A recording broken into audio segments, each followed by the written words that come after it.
Pour chaque séance, des rings sont installés avec des poteaux de badminton et des fils élastiques. Chaque élève a une tâche précise à réaliser. Lorsque celle-ci a été faite, des cordes à sauter sont à disposition pour permettre un échauffement.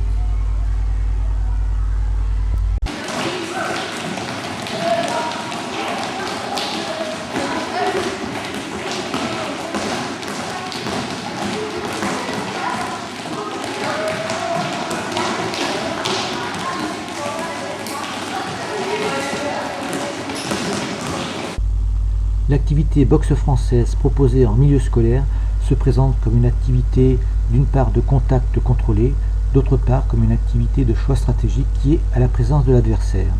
Il ne s'agira ni de bagarre de rue bien sûr, ni de la boxe que l'on retrouve dans les clubs et les compétitions sportives. Ainsi on parlera de touche et non de coup, d'assaut et non de combat, de partenaire et non d'adversaire. La maîtrise de la touche sera en toute occasion recherchée et imposée.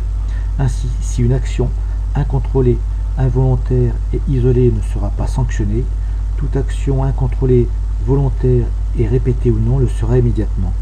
Les contacts se feront prioritairement par les pieds, avant et l'arrière, et également par les poings, mais seulement le poing avant. Les zones de touche pour ce premier cycle se limiteront pour les pieds aux zones latérales du corps et sur le devant des cuisses, et pour les poings au niveau de la ligne des épaules.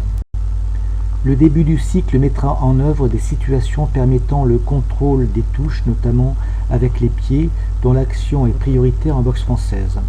Pour cela, des conditions d'armée et d'équilibre seront imposées, comme on le voit ici.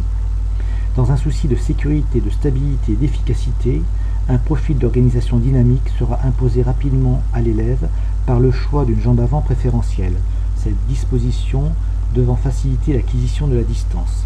Parallèlement à ce travail de touche, nous mettrons en œuvre deux techniques de parade pour limiter le recul et la perte de contact du partenaire.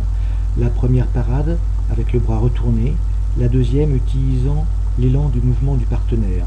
En conclusion provisoire, l'apprentissage d'une certaine stabilité posturale nous apparaît indispensable pour la gestion présente et future des différentes incertitudes de l'assaut.